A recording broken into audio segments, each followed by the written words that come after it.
네, 코로나19로 인한 심리적인 문제가 입시 성적에까지 영향을 준다는 연구 결과가 나왔습니다. 자세한 내용을 글로벌 뉴스 브리핑에서 살펴보겠습니다. 자, 송성환 기자, 어서 오시죠.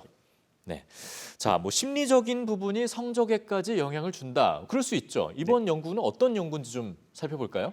네, 영국의 16세 청소년을 대상으로 한 연구 결과인데요. 네. 이 시기 정신 건강에 얼마나 타격을 입었는지에 따라서 대입에서 자료로 쓰이는 GSC 성적이 실제로 달라졌다는 연구 결과입니다. 예. 정신 건강이 좋지 않은 아이들은 수학과 영어 등 5개 GSC 과정의 통과 확률이 그렇지 않은 경우보다 3배나 낮았는데요. 네. 특히 연구진이 강조한 건 코로나로 인해 정신적인 피해를 입는 것도 계층과 사회적인 배경에 따라 다르다는 것입니다. 그러니까 부모의 보살핌을 받기 힘든 취약계층이나 맞벌이 가정, 이민자 가정 등의 자녀들은 심리적으로 보다 취약한 상태라는 건데요. 예. 이런 취약계층은 코로나로 학교가 문을 닫으면서 학습 결손이 발생한 데다 이로 인한 심리적인 문제까지 이중고를 겪고 있다는 지적입니다.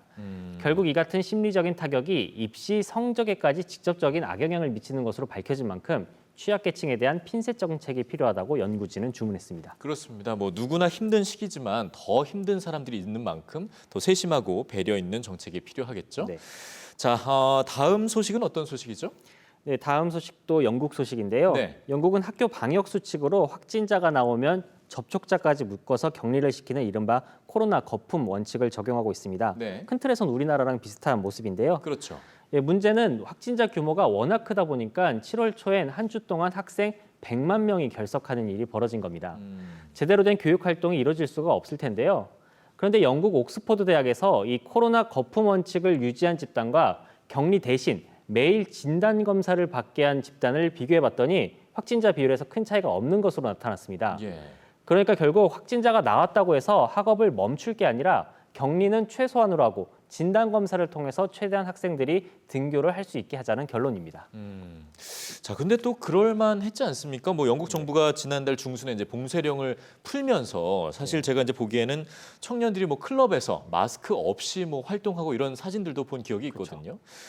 방역 수칙, 학교의 방역 수칙은 좀 변화가 있었는지도 궁금한데요. 네, 말씀하신 것처럼 영국 정부가 지난 19일 봉쇄령을 해제하면서 이른바 자유의 날을 선포했는데요. 예. 마스크 없이 자유롭게 생활하는 모습을 저도 보면서 한편으로 부럽기도 하고 걱정이 되기도 했는데요. 예. 영국 정부는 다음 학기부터 학교에서 확진자가 나오더라도 접촉자를 곧바로 격리시키지 않고 진단검사부터 해보고 격리시키겠다고 방침을 수정했습니다. 네.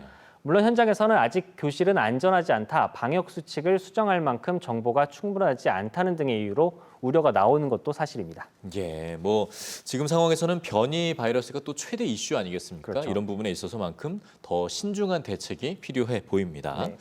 자, 마지막으로 물어볼 부분은 보통 이제 입학 전에 우리가 전공을 정하고 대학에 입학하지 않습니까? 그렇죠. 그런데 이 학교들은 입학을 한 뒤에 전공을 정하라고요.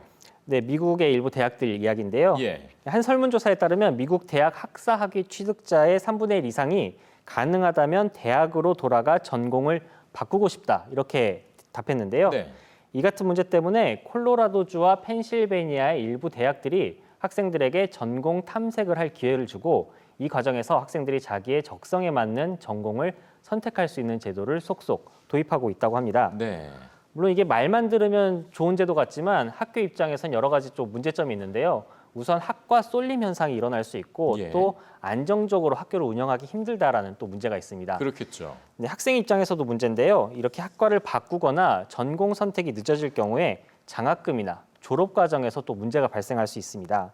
따라서 이 같은 실험이 전국적으로 확산될 수 있을지 또 성공을 거둘 수 있을지는 조금 더 지켜봐야 될 것 같습니다. 네, 듣고 보니까 이게 닭이 먼저냐, 달걀이 먼저냐 이런 문제일 수도 있을 것 같습니다.